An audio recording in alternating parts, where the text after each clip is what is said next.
Question number 6 में according to question given है कि a डॉट बी 0 है। आगे नहीं जाते, भूल जाते हैं आगे इन्होंने क्या लिखा हुआ है, बिल्कुल भूल गए, दिख नहीं रहा सब। तो हम इस बात को ही कंसीडर करते हैं कि a डॉट बी अगर 0 है तो यहां से 3 पॉसिबिलिटीज हैं। पहली पॉसिबिलिटी ये है कि a का मैग्नीट्यूड 0 होगा या b का मैग्नीट्यूड 0 होगा या दोनों के बीच का एंगल 90 डिग्री होगा।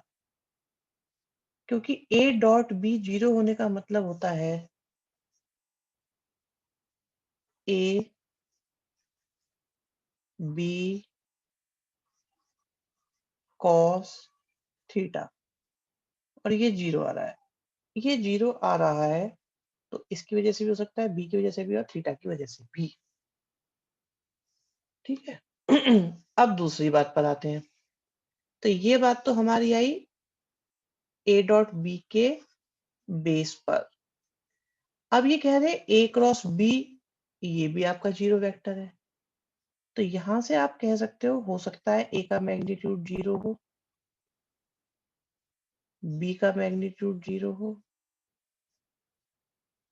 और a क्रॉस b में क्या आता है, साइन थीटा आता है। और साइन थीटा को 0 करने के लिए थीटा की वैल्यू कितनी होनी चाहिए, 0 डिग्री होनी चाहिए।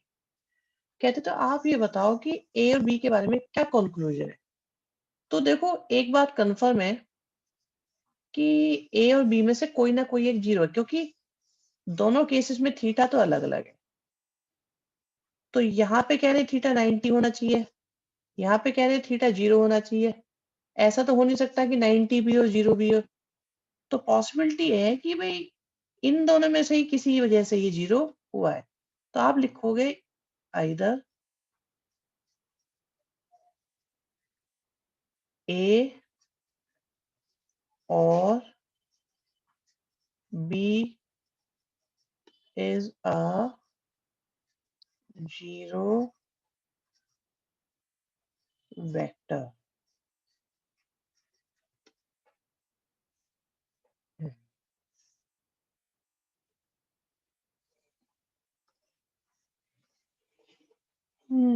एक नंबर में ही आएगा, 2 में भी आ सकता है, ये 1 मार्क में भी आ सकता है, ये 2 मार्क में भी आ सकता है। क्रॉस और डॉट में क्या फर्क है, डॉट से आंसर स्केलर आता है, क्रॉस से आंसर वेक्टर आता है।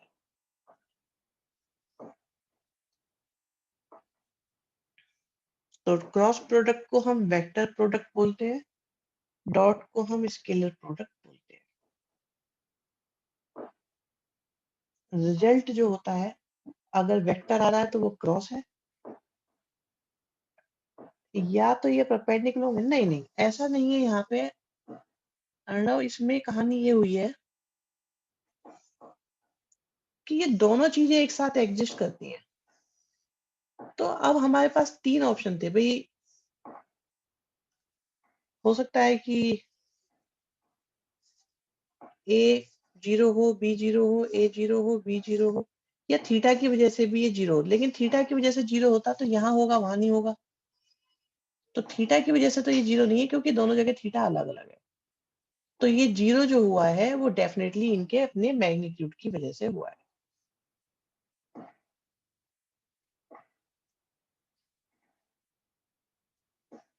नेक्स्ट क्वेश्चन पर आते हैं।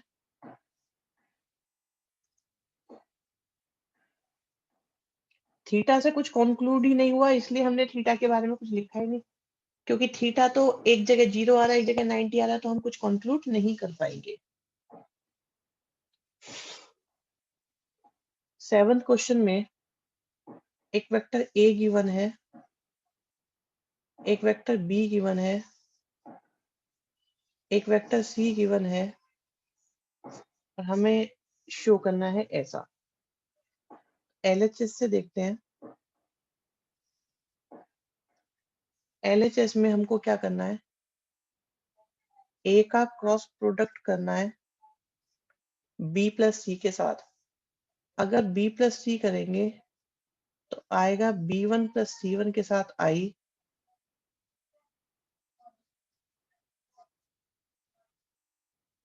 b2 और c2 के साथ j, और b3 और c3 के साथ k।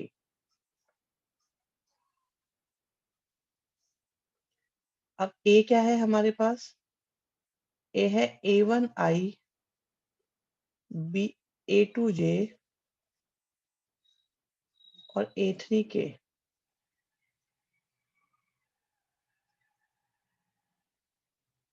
का क्रॉस प्रोडक्ट लेना है। b1 प्लस c1 के साथ i, b2 प्लस c2 के साथ j, b3 और c3 के साथ k। क्रॉस प्रोडक्ट करने का तरीका होता है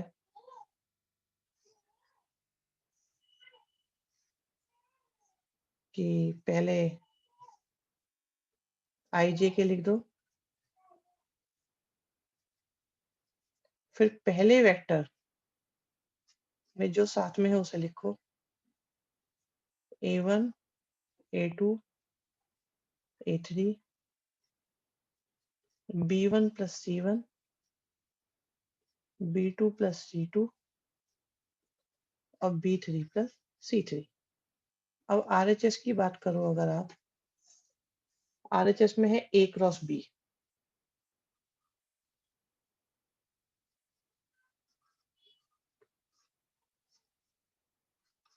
प्लस में है a क्रॉस c,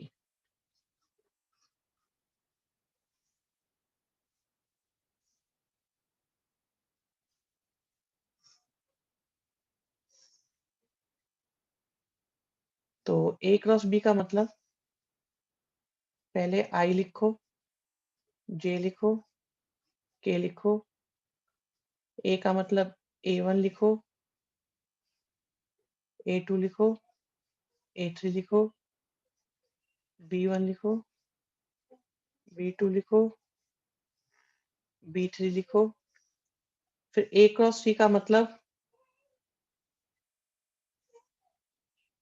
जैसे लिखा है वैसे ही शो करना होता है। i j k, फिर a1 लिखो, a2 लिखो, a3 लिखो, c1 लिखो, c2 लिखो और c3 लिखो। अब क्योंकि दो रो बिल्कुल सेम है तो इनको हम कंबाइन कर सकते हैं डिटरमिनेंट की प्रॉपर्टी से।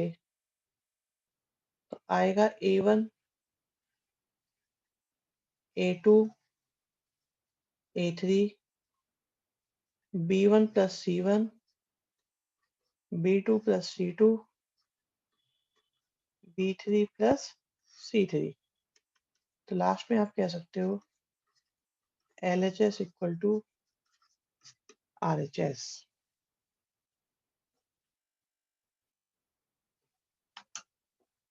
हाँ जी, अब बताओ जरा क्या परेशानी है इसके अंदर।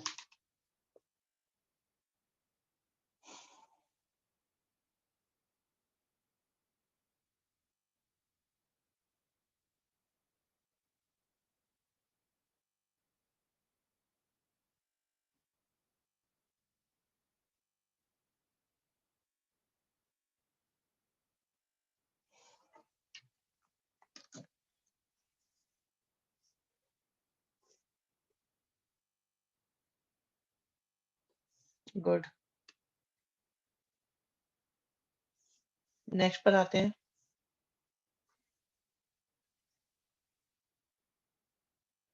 ओके, ये क्वेश्चन अभी जो थोड़ी देर पहले किया था बिल्कुल उसके जैसा ही है।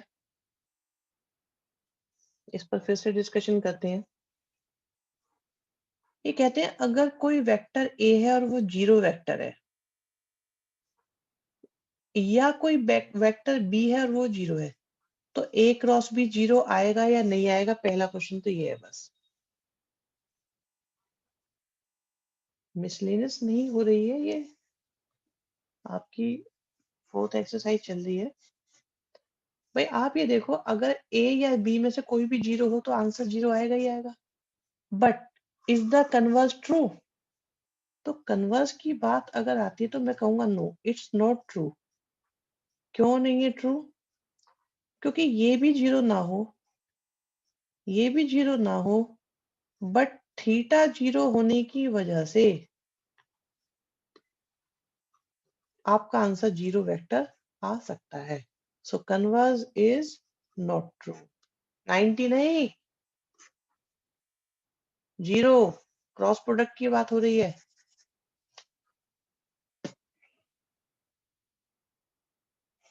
कहते एक एग्जाम्पल भी दो। तो आपने एक वेक्टर लिया ए, जिसका मैग्नीट्यूड एक वेक्टर है।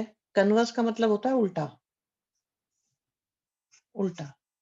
अगर ये गिवन है, जैसे कोई राइट ट्रायंगल होता है तो पाइथागोरस लगती है, और अगर कोई पाइथागोरस जिसमें लगती है तो वह राइट ट्रायंगल भी होता है, तो उसे बोलते हैं कन्वर्स होना। कन्वर्स का मतलब उल्टा।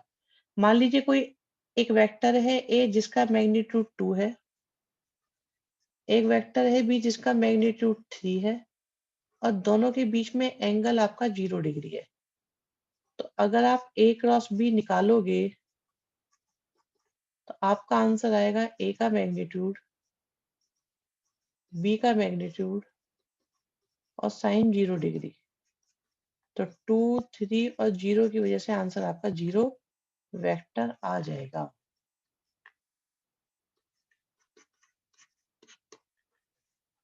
तो अब देखो, ये जीरो नहीं था, ये जीरो नहीं था, फिर भी आंसर जीरो आया। तो ये कह रहे थे कि अगर ये दोनों जीरो होंगे तो जीरो आएगा ही आएगा। लेकिन अगर जीरो है तो क्या जरूरी है कि इन दोनों का जीरो होना है? तो आप कह सकते हो इन दोनों के जीरो हुए बिना भी आंसर जीरो आ सकता है।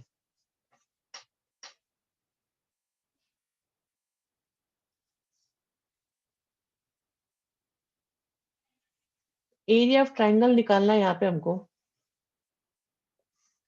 एरिया ऑफ ट्राइंगल के लिए लास्ट क्लास में बात हुई हुई थी, एक बार रिकॉल करा देते हैं, थोड़ा सा याद हो जाएगा आपको। वर्टेक्स है ए, वर्टेक्स है बी, वर्टेक्स है सी।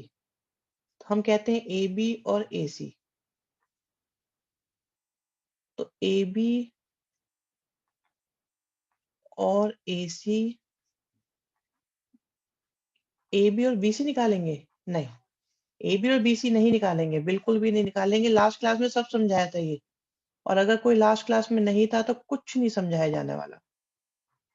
ठीक है, यहाँ से आ जाएगा एरिया ऑफ ट्राइंगल। अच्छा ठीक है, ठीक है।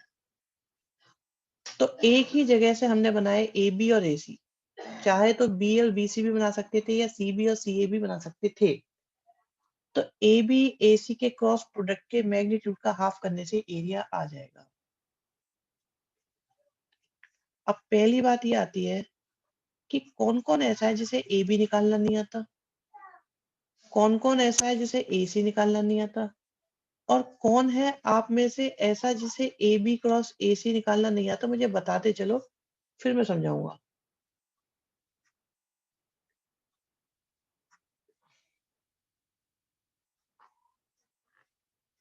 निकाल के देखो, आंसर मैच कराओ जल्दी से।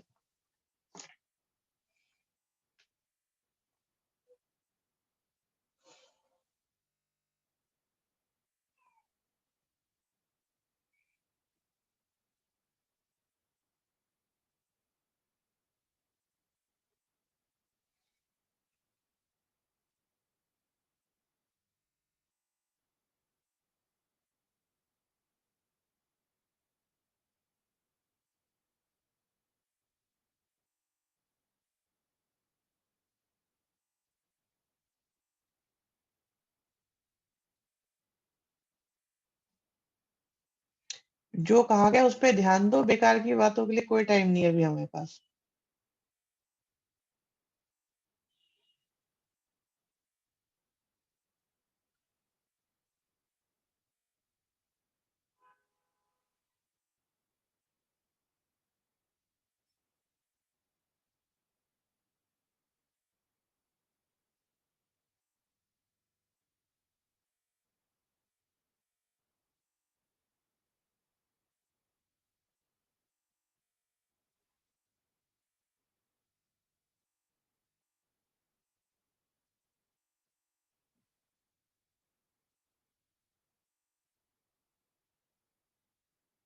आंसर चेक करते रहो, देखो जिस जिसका नहीं हो रहा बताओ।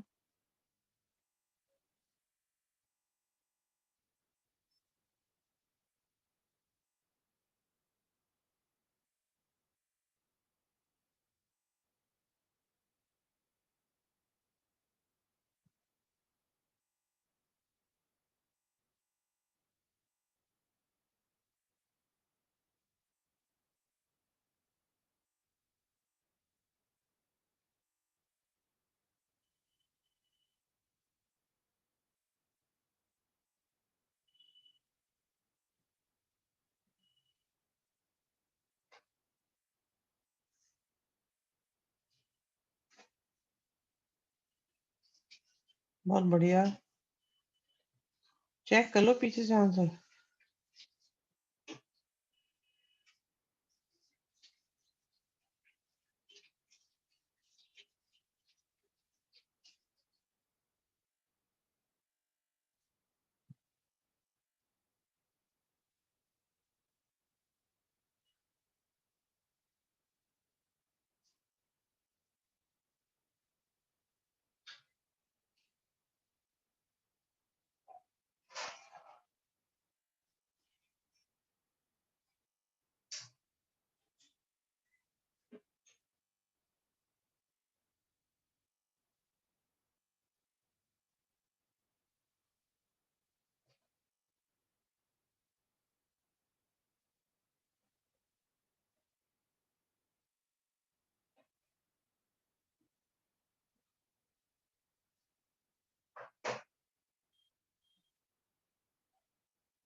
√13 मैच, ये √61/2 मैच नहीं हो रहा है, चेक करो।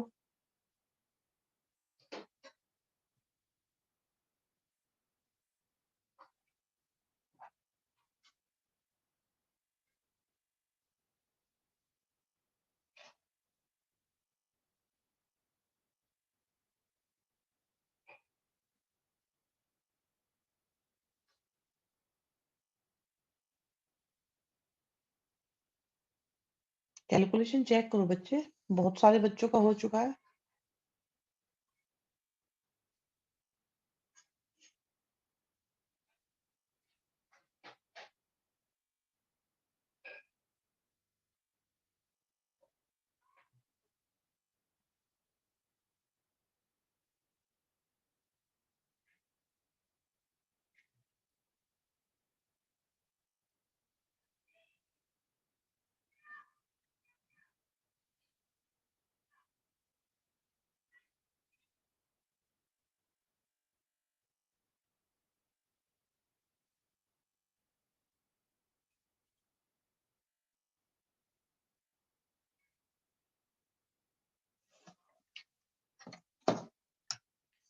चलिए जी देखो,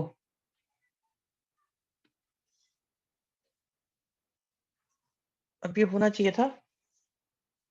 कैलकुलेशन चेक करो जो भी आपकी। नेक्स्ट क्वेश्चन पे आते हैं, अभी यहाँ से पता चल जाएगा। आपके पास ए गिवन है, आपके पास बी गिवन है, और आपको निकालना है area of parallelogram. Area of parallelogram का फॉर्मूला होता है ऐसा। तो क्या आप ए क्रॉस बी निकाल पा रहे हैं या नहीं, पहली चीज। सेकेंडरी, फिर आपको क्या निकालना है, बस इसका मैग्नीट्यूड।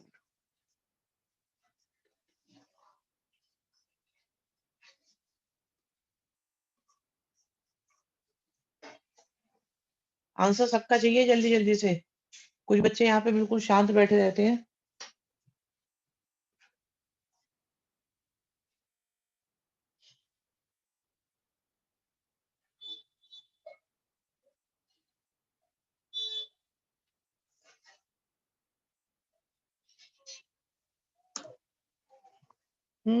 टेस्ट है आप लोगों का एक।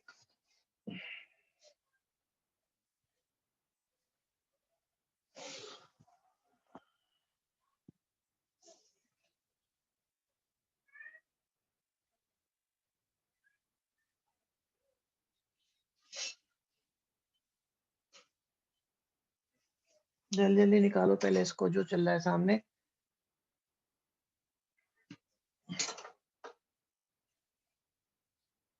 आपको टेस्ट की इंफॉर्मेशन दी जाएगी, बताया जाएगा, पूछा नहीं जाएगा किसी से भी।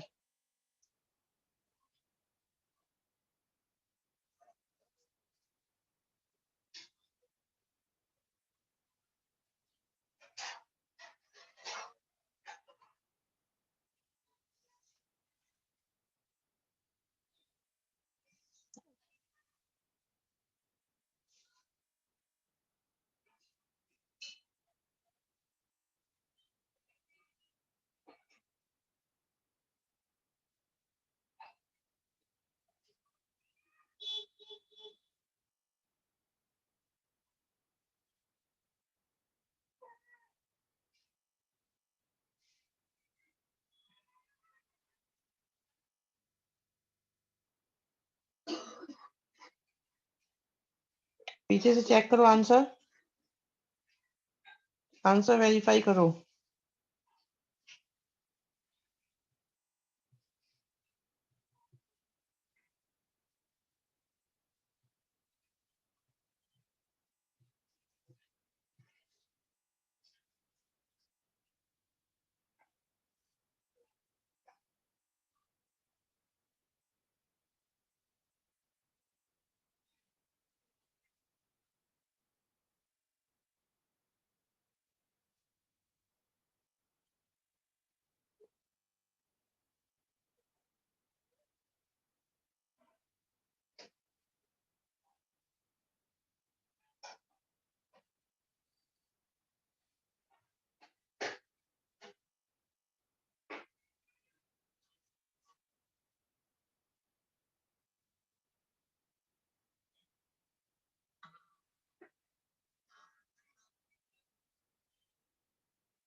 यस, चलिए जी। सो ये भी डन है आपका, और इजीली क्वेश्चंस होते जा रहे हैं, ये अच्छी बात है आप लोगों से। कंटिन्यू करते हैं आगे। ये आपको इसका मैग्नीट्यूड भी निकालना है। देखिए, ए का मैग्नीट्यूड गिवन है, बी का मैग्नीट्यूड गिवन है, और ए क्रॉस बी आपका यूनिट वेक्टर है। तो सुनो ध्यान से, ध्यान से सुनो एक बात, मुश्किल तो नहीं है बट फिर भी थोड़ा सा शेयर कर लेते हैं। ए क्रॉस बी इक्वल टू होता है ए का मैग्नीट्यूड और बी का मैग्नीट्यूड, साथ में आया साइन थीटा और एन कैप। उन्होंने कहा है कि ए क्रॉस बी एक यूनिट वेक्टर है। अभी देख लेते हैं एक बार, प्रेजेंटेशन देख लो इसमें, फिर बाद में परेशान होते हो आप। तो दोनों साइड का हमने मैग्नीट्यूड लिया। अब लेफ्ट में तो यही वेक्टर था, राइट में किसका मैग्नीट्यूड ले सकते हो आप? राइट में ले सकते हो सिर्फ और सिर्फ एन कैप का। तो ए क्रॉस बी 1 है, ये 3 है, ये √2/3 है, साइन थीटा का पता नहीं, 1 है। तो साइन थीटा इक्वल टू आ गया 1/√2। जैसा कि सबको पता था, आंसर आया theta equal to π/4।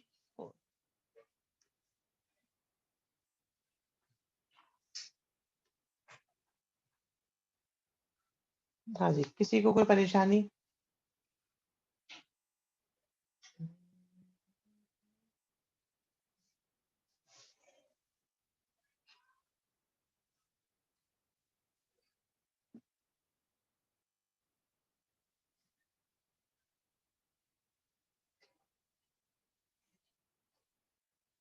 N cap 1 क्यों आया? कैप का मतलब होता है यूनिट वेक्टर,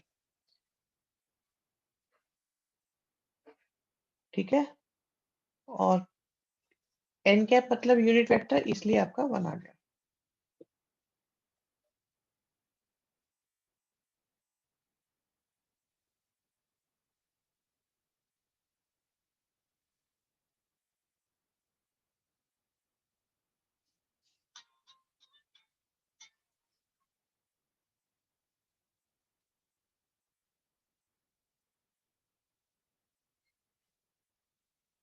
बहुत बढ़िया।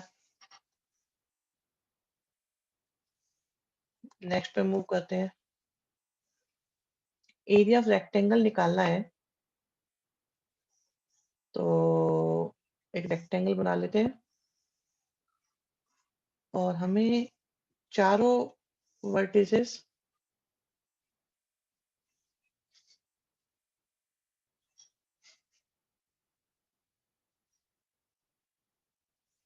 के पोजीशन वेक्टर दिए हुए हैं, ठीक है? ए गिवन है, बी गिवन है, सी गिवन है और डी गिवन है। कहते हैं एरिया ऑफ रेक्टेंगल निकालो। देखो एक सिंपल सी बात है, क्या आप ए बी निकाल सकते हो और क्या आप ए डी निकाल सकते हो?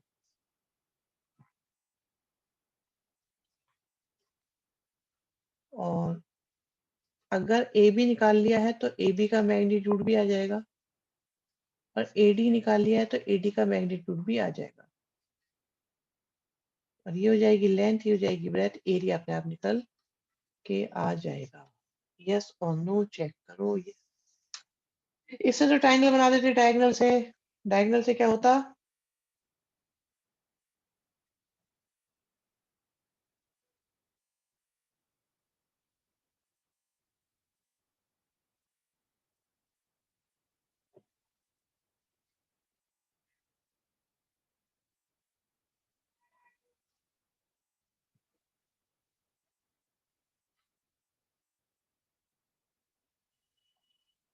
किन्हीं भी दो एडजेसेंट को क्रॉस से निकल जाएगा, बिल्कुल निकलेगा।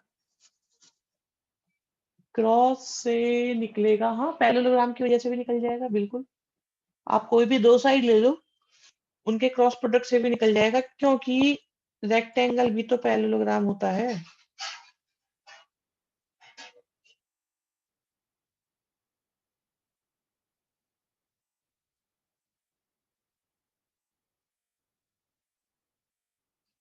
निकालो निकालो।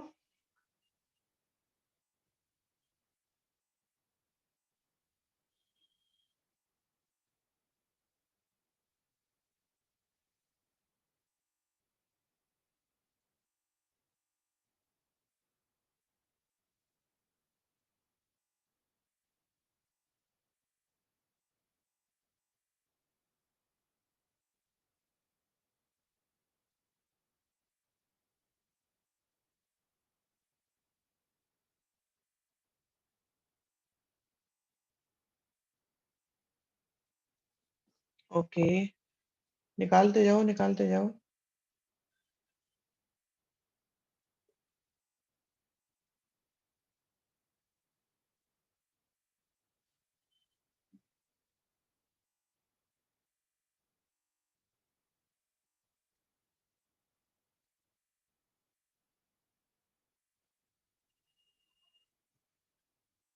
यस, नहीं डी नहीं है, चेक करो ध्यान से, कैलकुलेशन करा करो, ये कोई सिंपल सी चीज नहीं कर पाते।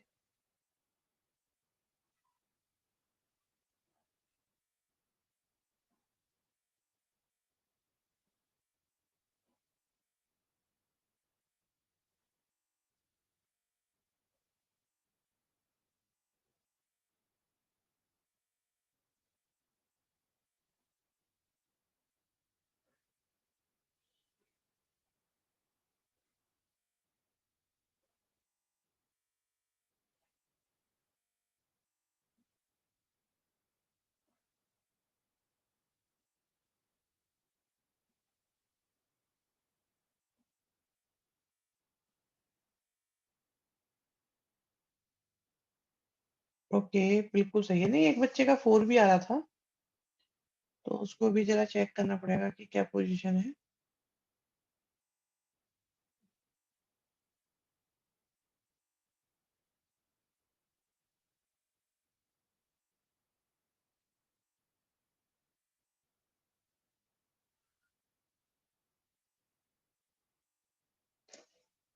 यस, √4 आया होगा। सही बात है, √4 आ गया होगा। ये पॉसिबिलिटी है, √4 का 4 लिख गया होगा। चलो पहले 26 नहीं करेंगे, इसके बाद आते हैं। ठीक है, चलो हो गया, रेक्टिफाई हो गई प्रॉब्लम। पहले 27 करना है। देखो ये आपके पास ए है, दिस इज बी, सी और डी। तो बार बार नहीं लिखते, लिख के वैसे ही काम चला लेते हैं। ए हो गया, बी हो गया, सी हो गया और डी हो गया, और ये हो गए इनकी पोजीशन वेक्टर्स। ठीक है जी, ए के, बी के, सी के और डी के। कहते हैं ए बी और सी डी के बीच का एंगल निकालो। बिल्कुल निकालेंगे। क्या आप ए बी और सी डी निकाल पाओगे?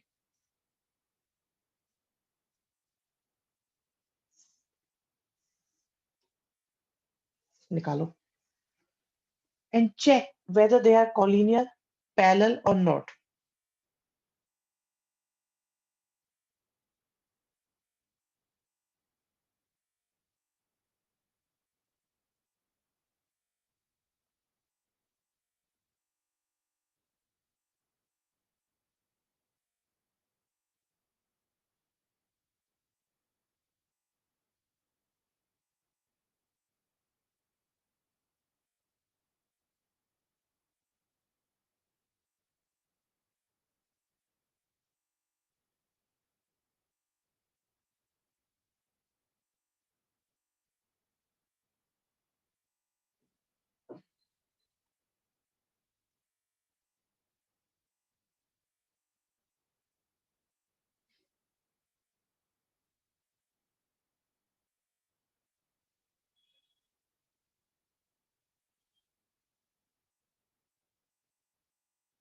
ए बी वाले में के कैसे करेंगे? के नहीं है तो जीरो के लिख लो।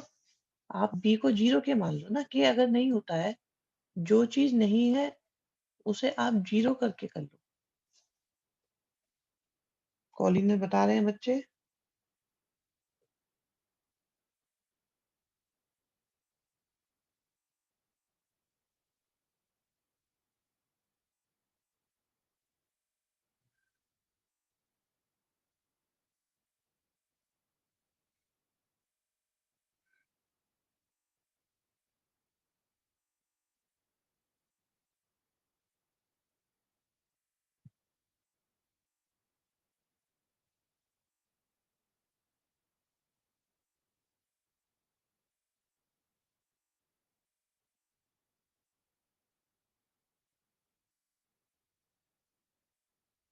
एंगल पाई आ रहा है, -1 आ रहा है।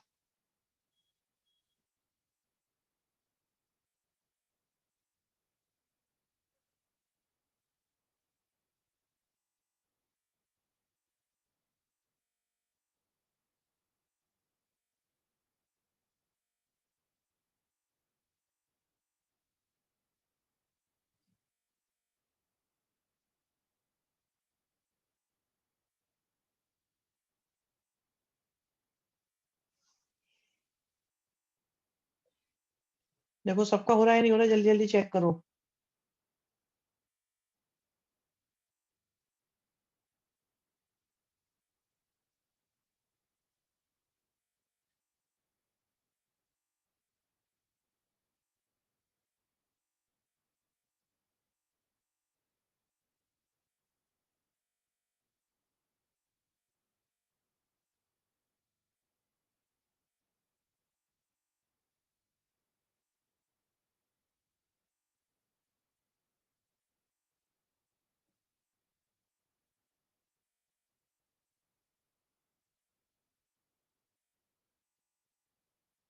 Okay done. किस किस का नहीं आया बता दो। देखो अगर मैं करूंगा बहुत जल्दी आ जाएंगे ये, लेकिन मैं चाहता हूँ कि आप करो।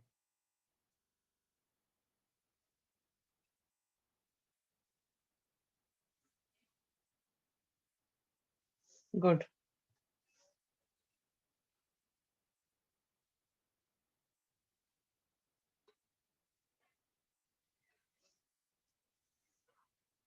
ठीक है, अभी 28 हमने होल्ड पर ले लिया है, 29 भी, 30 भी।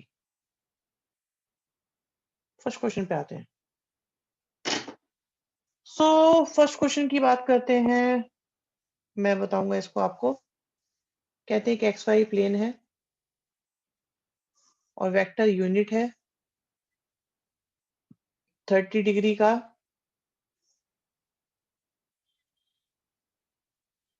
एक्स एक्सिस के साथ 30 डिग्री।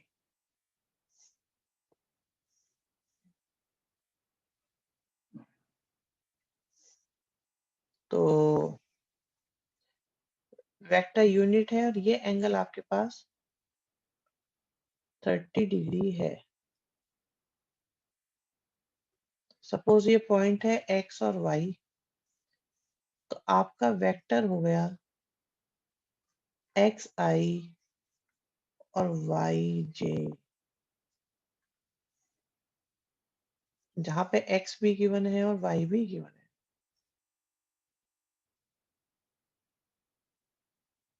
साइन 30 इक्वल टू हो गया वाई अपॉन 1 और कॉस 30 इक्वल टू हो गया एक्स अपॉन 1।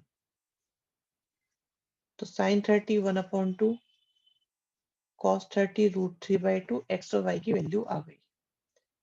तो एक्स की जगह लिखा √3/2 आई और y की जगह लिखा 1/2 j। तो आपका बन गया वेक्टर ए।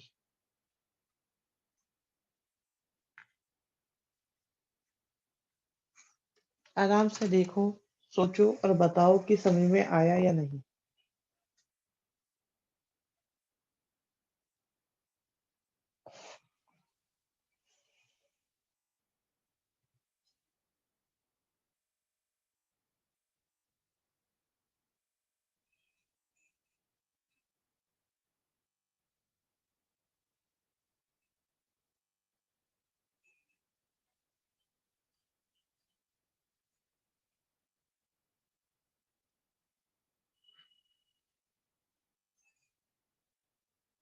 डन भाई, जल्दी से बताओ। इज इट ओके और नॉट ओके? प्रॉब्लम है तो पूछो, ओके है तो भी बताओ।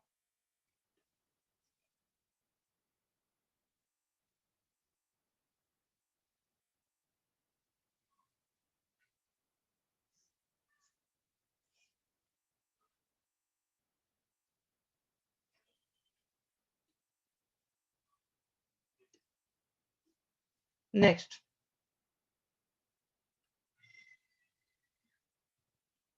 लीजिए जी, बहुत मुश्किल क्वेश्चन आ गया। आपके पास पी क्यू वेक्टर आपको फाइंड करना है।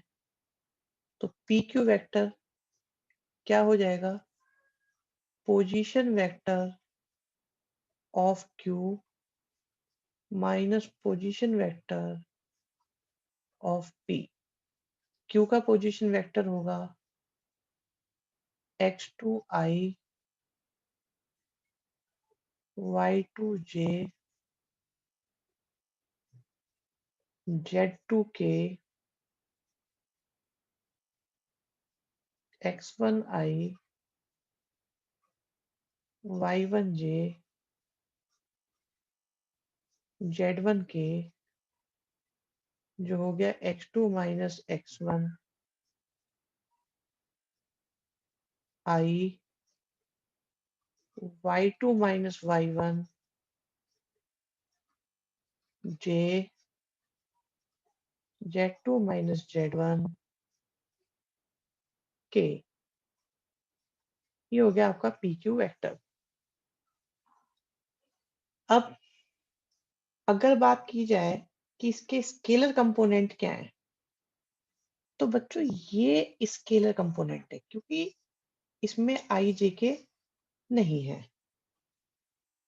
और इसका मैग्नीट्यूड भी हमसे पूछा जा रहा है, तो मैग्नीट्यूड इसका हो जाएगा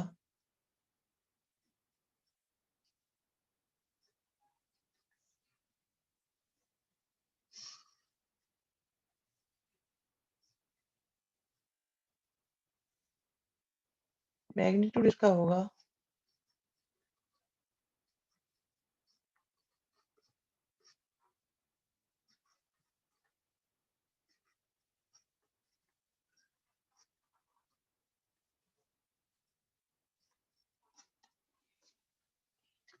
ठीक है। ये हो गए आपके स्केलर कंपोनेंट।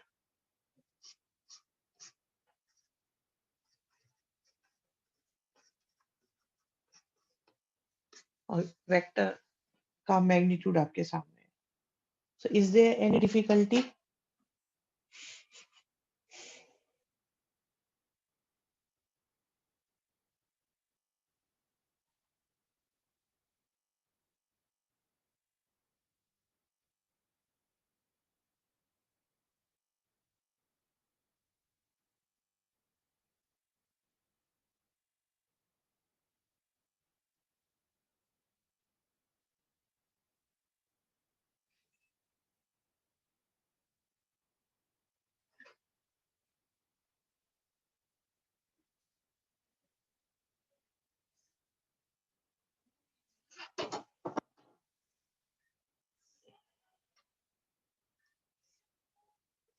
नेक्स्ट पर आते हैं।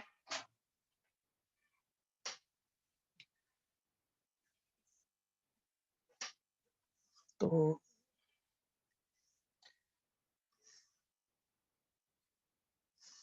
a girl walk 4 kilometre west, तो वेस्ट में चलाया 4 kilometre, then she walk 30 degree east of north. ये गलत हो गया, वेस्ट जाना था तो इधर जाना होगा। अब 30 डिग्री ईस्ट ऑफ नॉर्थ, तो इसे मैं क्लेरिफाई कर दूं जरा, ये तो आपका नॉर्थ हो जाएगा, और ईस्ट ऑफ नॉर्थ के लिए 30 डिग्री ईस्ट ऑफ नॉर्थ ऐसे आ जाएगा।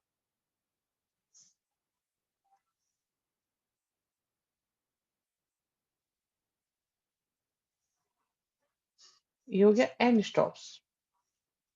अब देखो यहाँ पे ये 4 है, ये आपका 3 है, और जो आपको फाइंड करना है वो ये करना है।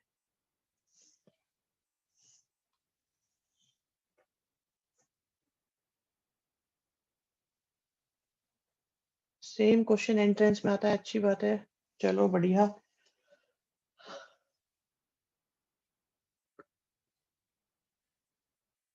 देखो जी कैसे करना है क्वेश्चन, आराम आराम से समझिएगा।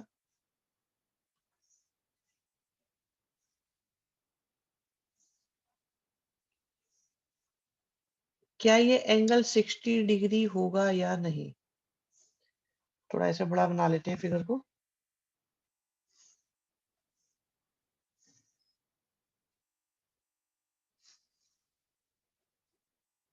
ऐसा कुछ है, तो ये O है, ये 60 हो चुका है, ये लेंथ 3 है, O A B C, ये टोटल 4 है।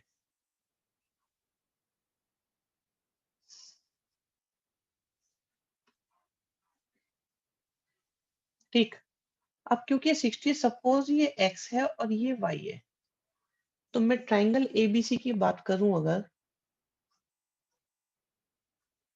साइन 60 आपके पास हो गया y/3।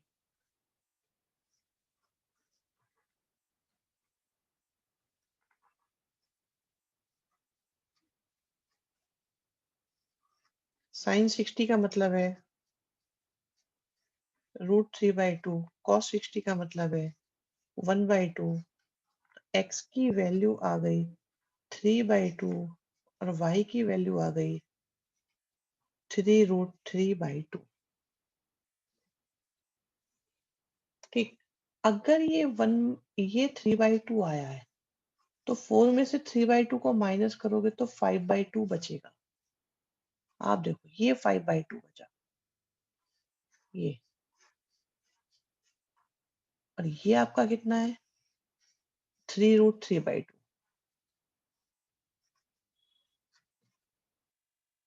तो बी के कोऑर्डिनेट क्या हो गए? माइनस का 5/2 और 3√3/2।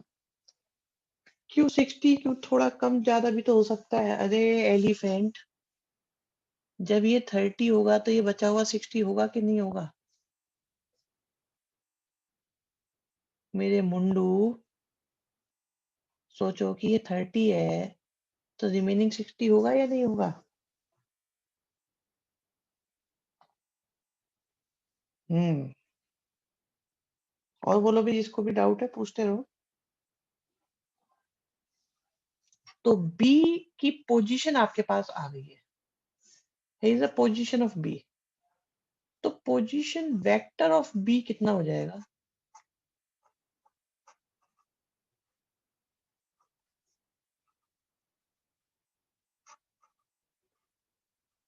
ठीक। और क्या पूछा है इन्होंने? डिस्प्लेसमेंट। डिस्प्लेसमेंट मतलब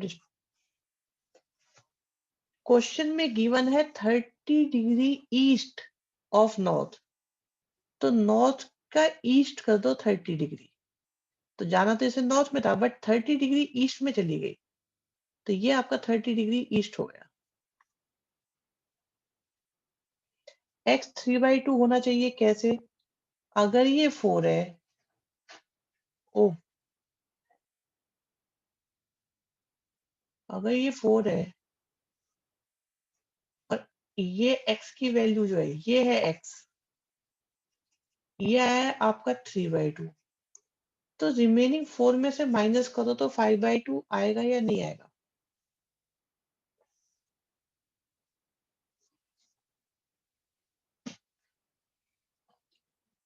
एक्स का मतलब वहां पे एक्स कोऑर्डिनेट नहीं है, ये एक्स कोऑर्डिनेट है। ये मार्क कर देता हूँ। This is X coordinate, this is Y coordinate. और लो, और बना देते हैं बढ़िया सी चीज। ये है आपकी वाई एक्सिस और ये है आपकी एक्स एक्सिस। अब देखिए,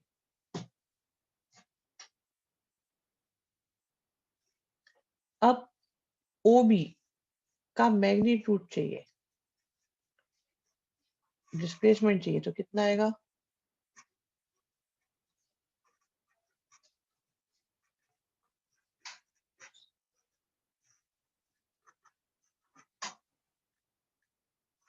तो आ गया आपके पास डिस्प्लेसमेंट।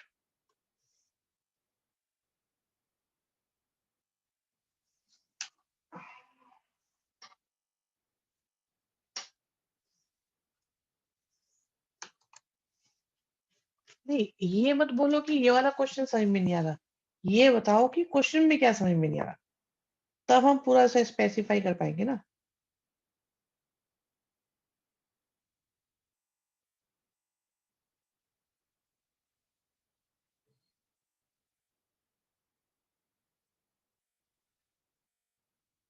डिस्प्लेसमेंट 21/2। नहीं, पाइथागोरस यूज नहीं करनी, वेक्टर का क्वेश्चन है इसलिए वेक्टर का यूज करा है हमने। डिस्प्लेसमेंट 21/2 आ रहा है।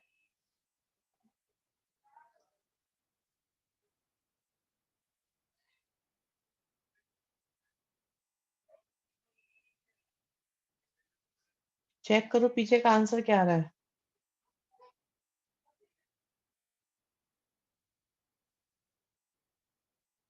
देखो, पाइथागोरस यूज नहीं करनी है, वेक्टर से करना है क्वेश्चन। 10th में आएगा तो जरूर पाइथागोरस करना।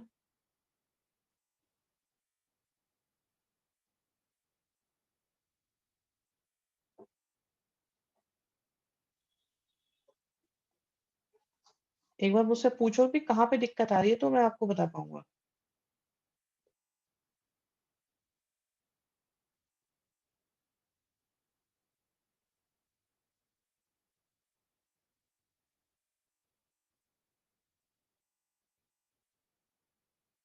ओबी कैसे निकाला? सब बैक में पोजीशन वेक्टर दे रखा है, determine the gross displacement from initial point of charge. ठीक है, ठीक है, तो वेक्टर बी तक दे रखा है तो अच्छी बात है। डिस्प्लेसमेंट नहीं पूछा क्या इन्होंने? अच्छा, हमने डिस्प्लेसमेंट एक्स्ट्रा में निकाल दिया है।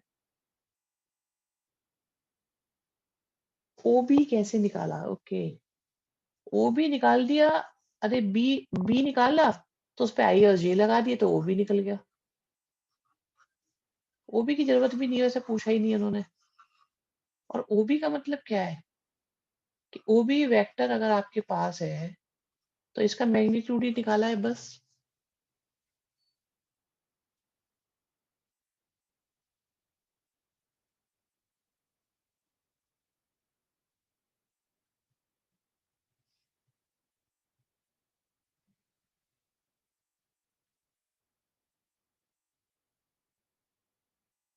जल्दी पूछो भाई, जिसको भी दिक्कत है।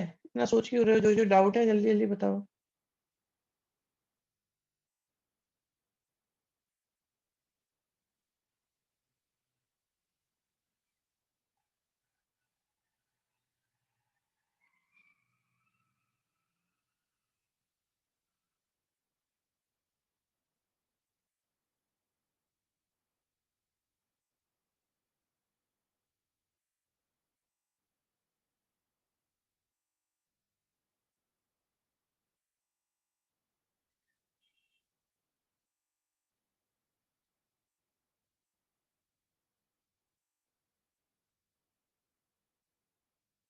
डिस्प्लेसमेंट पूछा ही नहीं है इसलिए हमने निकाला नहीं। डिस्प्लेसमेंट पूछे तो जरूर करते।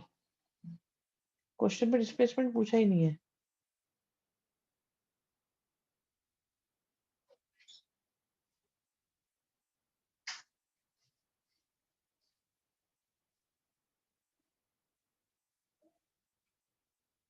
कहाँ पूछा है? Determine the girls displacement from is initial point, उन्होंने एक्चुअली उसकी पोजीशन को ही पूछा है।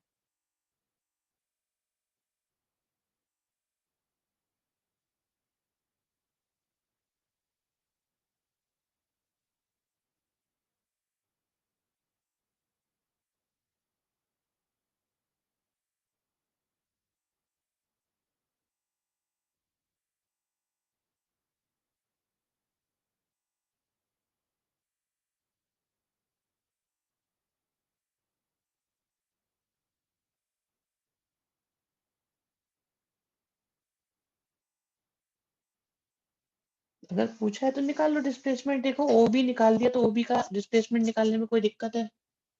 ये बताओ आप लोग।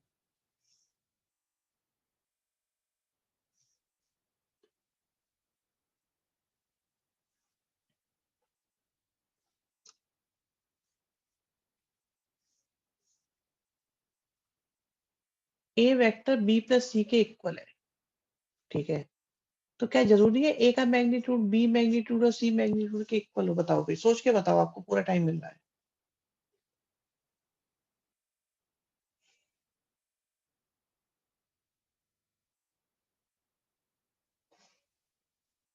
सोचो सोचो सोचो, बताओ। ओके, ठीक है।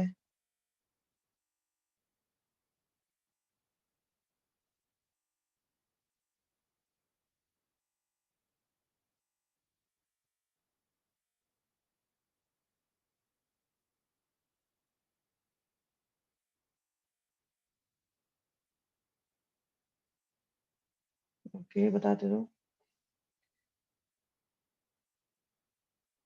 देखो, एक सिंपल सी बात है, मैं आपको बताता हूँ।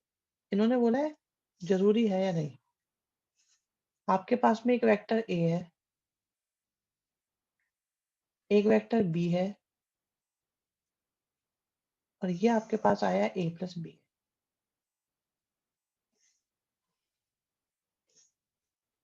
This is vector A. Geometrically भी चेक कर सकते हो। ये आ गया बी का मैग्नीट्यूड और ये आ गया सी का मैग्नीट्यूड।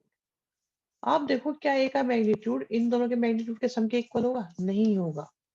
सिर्फ एक केस में ऐसा हो सकता है। वो केस क्या है? कि आपके पास वेक्टर ए आया,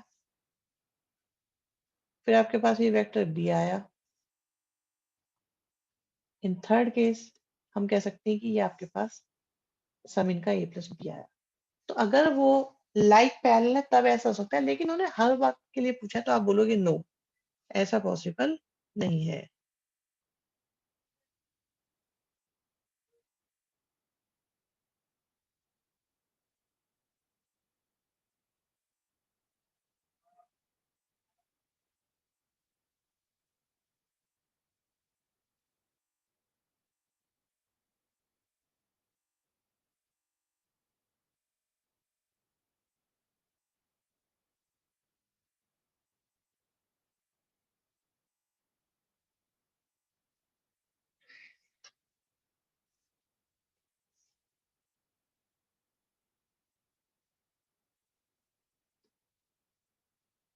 ठीक है, नेक्स्ट क्वेश्चन तो आता होगा। कहते हैं यूनिट वेक्टर है। अगर ये यूनिट वेक्टर है तो इसका मैग्नीट्यूड हो जाएगा 1, जो आ जाएगा आपके पास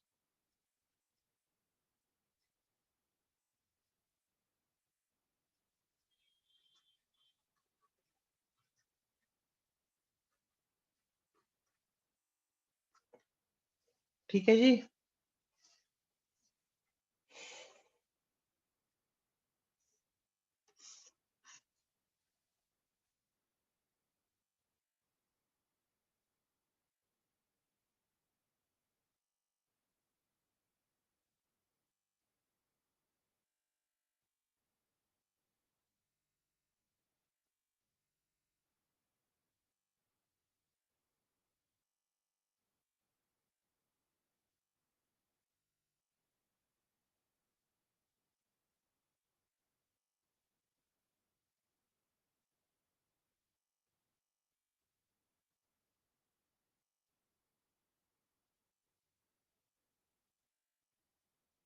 हाँ भाई बताओ जल्दी से।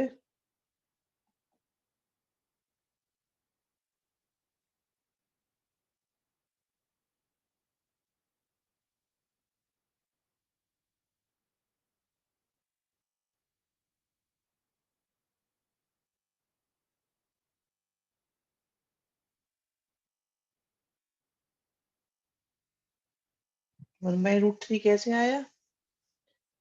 बहुत बढ़िया।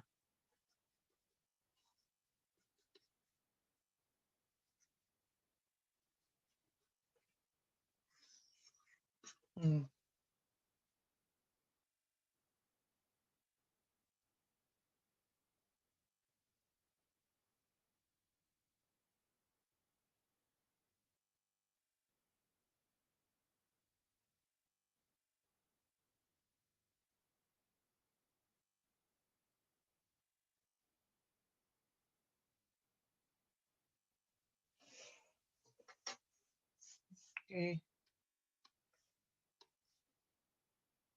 नेक्स्ट देखो, आपके पास एक वेक्टर ए है, एक वेक्टर बी है, तो क्या आप ए प्लस बी निकाल सकते हो?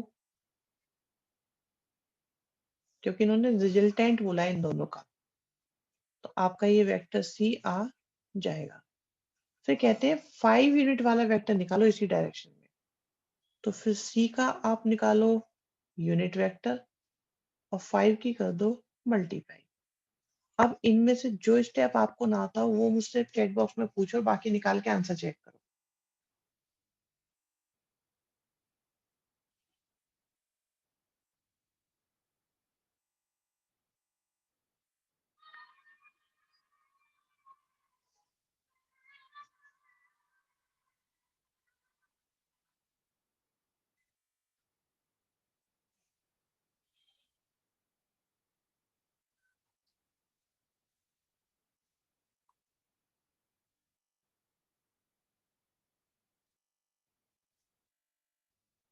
हाँ जी।